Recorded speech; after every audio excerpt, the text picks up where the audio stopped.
It's At Home with AJ. I'm glad that you could welcome the Kingsville Public Library into your home today and that you could join me in mine. Today we're going to make some no-bake cookies, and I have my ingredients just piled here because I'm going to show you how to do it really quickly. No-bake cookies are fabulously quick to begin with, but I'm going to show you an even quicker method so you can whip up a delicious dessert in a hurry. And that's always a good thing, right? So you will need milk, butter, sugar, cocoa, your quick oats, and quick oats are different than old-fashioned oats. I'm not sure what the difference is. These are quick and old-fashioned are not. Let's see, peanut butter and of course vanilla. Hopefully it's your homemade delicious vanilla. Yum, yum, yum. And a couple things I'm going to tell you about the ingredients that's really important is that with milk you'll want to use 2% or whole milk because you'll want the fat in that. And also with your butter, you're going to want to make sure that you use butter and not margarine, again because of the fat content. And that's one of the other secrets that I'm going to tell you today. If you've made no-bake cookies in the past and you kind of struggle because sometimes they set up and sometimes they're more like a fudge or a really runny frosting, that's because you either maybe didn't have enough of the fat that you needed in it or that you didn't cook it long enough. Two very important things is that with this ingredients you do need the fat content in it to hold the cookies together, and you need to boil it for the full 2 minutes. So I will go over those tips. Go grab your goodies and let's get started. So I have got my butter melted in the pan. I'm going to go ahead and add my milk and my sugar and my cocoa and my pinch of salt. And remember, you want that pinch of salt so that whole little chemical reaction thing can take place.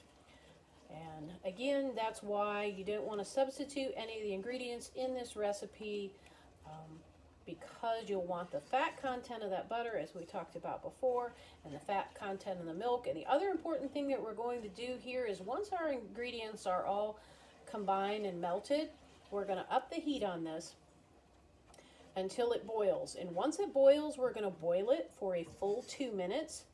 And the reason that you'll want to boil it for a full 2 minutes is because that is the amount of time that it takes place for the molecular, I can't talk today. That's the time it takes for the molecular structures in both the milk and the butter to break down and take on a new form. What does that all mean to you scientifically? It means that your cookies will hold together and not be all runny, which is sometimes why if you make these and you go, I don't know why they didn't set up, doggone it. Well, it might be because you didn't boil it long enough, that it didn't have time to have that molecular change. How exciting is that? Oh, if only science had been that exciting in school, I'd have paid more attention. Oh no, that's not true. I actually had a very good science teacher. In fact, I remember that we had a science teacher, thank you, Mr. Ranta, who did an experiment with energy and protein. And glucose was our energy. And peanut was the protein. Guess what? We made peanut brittle. And it was cool because we did it over a Bunsen burner. So remember that. Invite your kids into the kitchen if you want to introduce them to more science. You want to talk about molecular changes.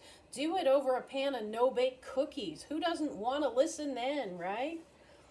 If you don't study science, you can't have any cookies. So as you can see, we're starting to get a boil going on here. And once you get that good, full, rolling boil, we want a good rolling boil. That's when we will go ahead and set our timer and do a full 2 minutes. And I think we're almost there, so I'm going to go ahead and set my timer for a full 2 minutes on this boil. And then once we're done boiling, we'll add our peanut butter and our oats, and it will be ready to dump into the pan. So I have boiled my mixture for the full 2 minutes. I have just added my vanilla. Now I'm adding my peanut butter. I'm going to just stir my mixture until the peanut butter is fully dissolved. Then I will stir in my oats and we'll be ready to pour it into the pan. Added my oats. I'm just going to stir this until it is good and chocolate covered. Then it'll go into the pan and be ready to set up. I've now poured my batter into the pan. I'm going to let it sit until it sets up. If you want a quicker setup, you can always put it in the refrigerator, but I don't like to do that because I think it dries out the oats too much. So I'm going to try and be really patient and just let mine harden up on its own, which shouldn't take too long. And in a little less than an hour, the cookies are ready to come out of the pan.